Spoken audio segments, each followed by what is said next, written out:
আসসালামু আলাইকুম, সবাইকে শুভেচ্ছা জানাচ্ছি মাসুম মাহবুব।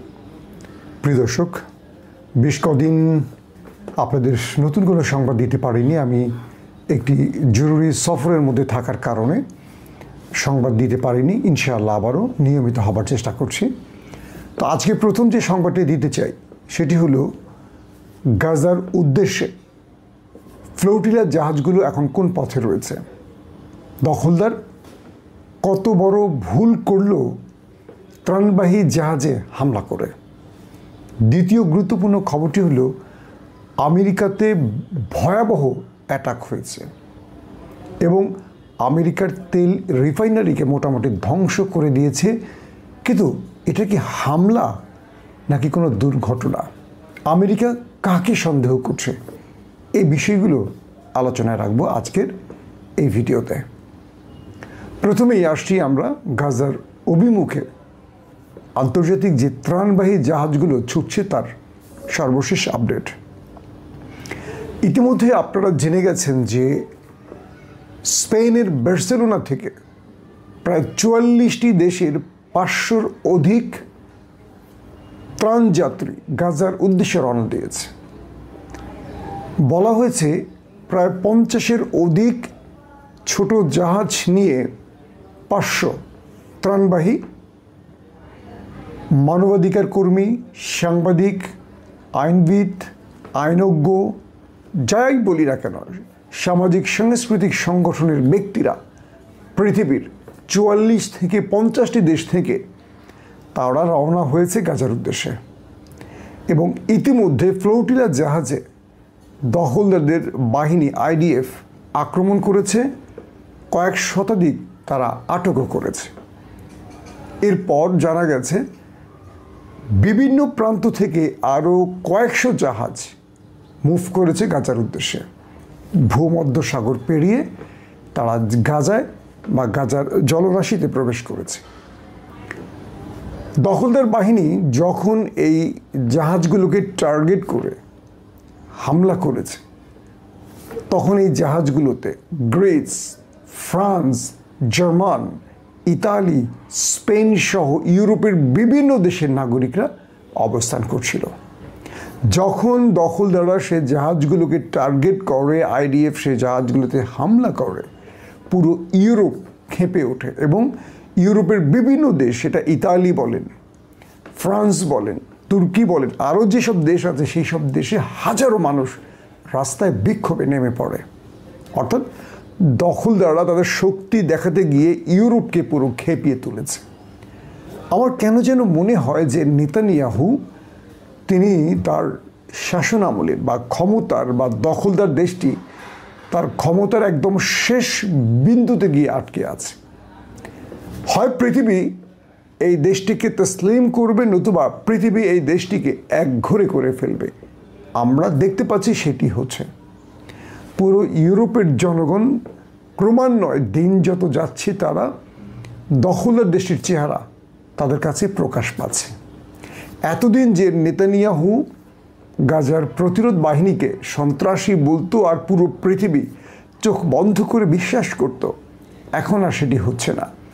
পুরো পৃথিবী বুঝতে পারছে যে ওই প্রতিরোধ বাহিনীকে ওই দখলদার দেশটি যুগের পর যুগ মিথ্যা অপবাদ দিয়ে সন্ত্রাসী বলেছে। মূলত তারা সন্ত্রাসী নয়, তারা তাদের স্বাধিকারের জন্য বা স্বাধীনতার জন্য বা তারা তাদের বেঁচে থাকার জন্য লড়াই করে যাচ্ছে।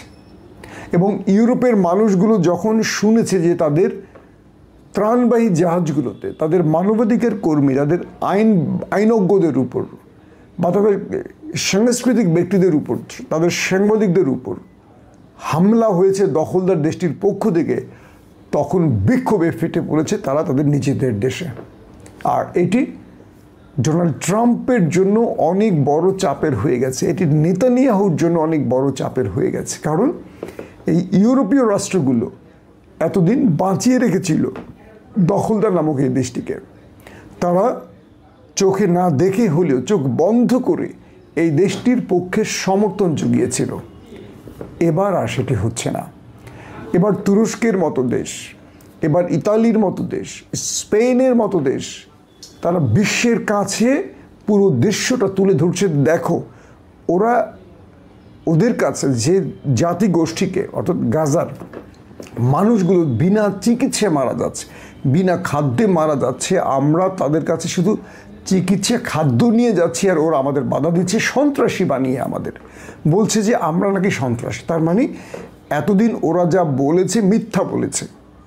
এতদিন ওরা প্রতিরোধ বাহিনীকে যে পরিচয় দিয়েছে বিশ্বের কাছে সন্ত্রাসী হিসেবে, এর সব কিছু মিথ্যা, এটা সত্য নয়। কারা বলছে?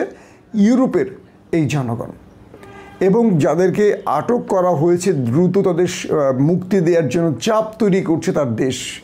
প্রতিটা ইউরোপীয় দেশ এখন দখলদার দেশের উপর চোখ রাঙাচ্ছে। আমি মনে করছি ক্রমান্বয়ে দখলদাররা একা হয়ে গেছে বিশ্বের পক্ষ থেকে, এবং ডোনাল্ড ট্রাম্পের মতো ব্যক্তিও তিনি আন্তর্জাতিক চাপে পড়ে গেছেন ওই একটি দেশকে ব্ল্যাঙ্ক চেক দিয়ে, বা ওই একটি দেশকে সকল অন্যায়ের অনুমোদন দিয়ে।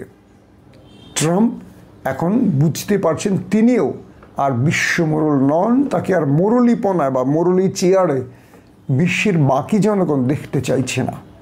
এটা আস্তে আস্তে দিনকে দিন বাড়বে, এবং পুরো পৃথিবী থেকে যে ক্ষোভের সৃষ্টি হচ্ছে, মানুষের যে তাদের উপর ঘৃণার সৃষ্টি হচ্ছে, এটা আরও বাড়বে। দেখতে থাকেন, এবং এভাবেই দখলদারদের পরাজয় হবে। সেখানে শুধু মুসলিম বা অন্য ধর্ম এটা থাকবে না, মানবিক কারণেই এটা সম্ভব হবে। আসছি 2 নম্বর খবরে। 2 নম্বর খবরটি হলো আমেরিকার লস অ্যাঞ্জেলেসে তেল রিফাইনারি যে কেন্দ্রটি রয়েছে সেখানে হঠাৎ করে বিস্ফোরণ হয়েছে, মানে আগুন ধরে গেছে, ভয়াবহ আগুন ধরে গেছে আমেরিকার সেই সবচেয়ে বড় তেল বা ওয়েল রিফাইনারিতে। বলা হচ্ছে এখানে প্রতিদিন 3 লক্ষ ব্যারেল অয়েল মানে তেলকে রিফাইন করা হয়, এবং এই আগুনের ঘটনায় 30,000 কোটি মার্কিন ডলারের ক্ষয়ক্ষতি হয়েছে একদিনেই। এবং যে আগুন, প্রকাণ্ড আগুনের কুণ্ডলী দেখা গেছে।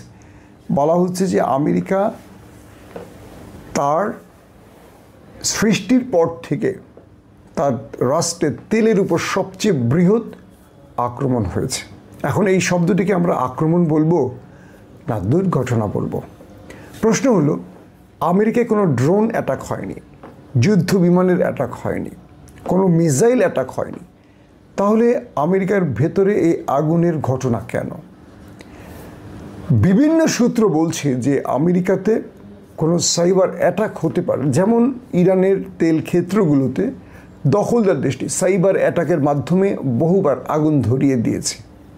কোনো মিসাইল অ্যাটাক হওয়া লাগে না, কিংবা কোনো ড্রোন অ্যাটাক না, হঠাৎ করে ইরানের তেলকূপগুলোতে, তেল কেন্দ্রগুলোতে আক্রমণ মানে আগুন ধরে গেছে। তো একাধিক সূত্র বলছে যে এটা কখন ঘটছে, যখন আমেরিকা বা ইউরোপীয় রাষ্ট্রগুলো ইউক্রেনের পক্ষে তারা মিটিং করে সিদ্ধান্ত নিয়েছে যে তারা রাশিয়ার ওয়েল রিফাইনারিতে অ্যাটাক করবে। এটা কারা? আমেরিকা এবং তার মিত্ররা পরিকল্পনা করেছে। তারা ইউক্রেনের মধ্য থেকে কোনো ড্রোন বা মিসাইলের মাধ্যমে রাশিয়ার তেল ক্ষেত্রে অ্যাটাক করবে। ঠিক এই সিদ্ধান্ত নেওয়ার কয়েক ঘন্টা আগেই আমেরিকার ভেতরে, আমেরিকার ওয়েল রিফাইনারিতে আগুনটা ধরে গেছে। তাই আন্তর্জাতিক কিছু বিশ্লেষক বলছেন এটা হতে পারে রাশিয়ার কোনো সাইবার অ্যাটাক। এখন পর্যন্ত এর দায় রাশিয়া স্বীকার করেনি বা কোনো দেশ স্বীকার করেনি। আবার কেউ কেউ বলছে যে এটা কোনো অ্যাটাক ছাড়া প্রাকৃতিকভাবে কোনো দুর্ঘটনার মুখোমুখি আমেরিকা হতে পারে। কিন্তু আমেরিকা এখন পর্যন্ত এই বিষয়ে মুখ খোলেনি, কিছু বলেনি। যদি বিষয়টি রাশিয়ার পক্ষ থেকে হয়ে থাকে তাহলে আমেরিকার জন্য অনেক বড় ধাক্কা, কারণ এরপর থেকে ইউক্রেনকে আমেরিকানরা পশ্চিমারা ব্যবহার করে যদি কোনো প্রকার রাশিয়াতে আক্রমণ করে, রাশিয়ার সেম টাইপের আক্রমণ সেই দেশগুলোতে এভাবে নিজের ঘরে বসে একটা সুইচ টিপ দিয়ে করবে। আর সাইবার অ্যাটাক তো বুঝতেই পেরেছেন, কোনো মিসাইল অ্যাটাক, ড্রোন বা যুদ্ধ বিমান লাগে না। একটা সিস্টেমেটিক ইন্টারনেটকে ব্যবহার করে, সিস্টেমকে হ্যাক করে বিভিন্ন সিস্টেমে এই সাইবার অ্যাটাক করা সম্ভব। তো এটি অ্যাটাক নাকি দুর্যোগ বা মানে কোনো দুর্ঘটনা, এটি চূড়ান্ত সিদ্ধান্তের আগে বলা যাচ্ছে না, কিন্তু এটি যে সম্ভব এটা চীন এবং ইরান প্রমাণ করেছে এর আগে। তাই আমেরিকার সন্দেহ থাকবে রাশিয়ার দিকে, এবং আমেরিকা এই তার তেল রিফাইনারিতে আগুনের কারণে অনেক বড় ক্ষতির মুখে পড়েছে, এবং ইতিমধ্যে সেই অঞ্চল ছেড়ে সব প্রতিষ্ঠানগুলো সরে পড়েছে, সব সরে পড়ছে। এবং এটা কি একটি আগুনের মধ্যেই সীমাবদ্ধ থাকবে, নাকি এটি আরও বাড়বে, বা এরকম আরও অ্যাটাক হবে, বা এরকম আরও দুর্যোগ বা দুর্ঘটনা আরও ঘটবে কি না, এটা কোনো স্যাবোটাজ অ্যাটাক কি না, এগুলো নিয়ে আমেরিকা এখন বিশ্লেষণ করছে। এবং হয়তোবা আমরা অল্প সময়ের ব্যবধানে জানতে পারবো যে আসলে এই ঘটনাটা কী ঘটেছে। যদি প্রাকৃতিক কোনো ঘটনা ঘটে থাকে তাহলে এটিও আমেরিকার জন্য অনেক বড় আঘাত। আর যদি কোনো রাষ্ট্র করে থাকে তাহলে আমেরিকাকে সর্বোচ্চ সতর্ক করে দিয়েছে যে তুমি লিমিটেশন, মানে তোমার যে সীমাবদ্ধতা সেখানে থাকো, ক্রস করো না, লিমিট ক্রস করো না, তাহলে তোমার জন্য এরকম বিপদ আরও আসবে, আরও বড় বড়, মানে এই বিপদগুলো তোমার রাষ্ট্রে আরও ঘটতে পারে। সো তুমি সতর্ক থাকো। আল্লাহ হাফেজ।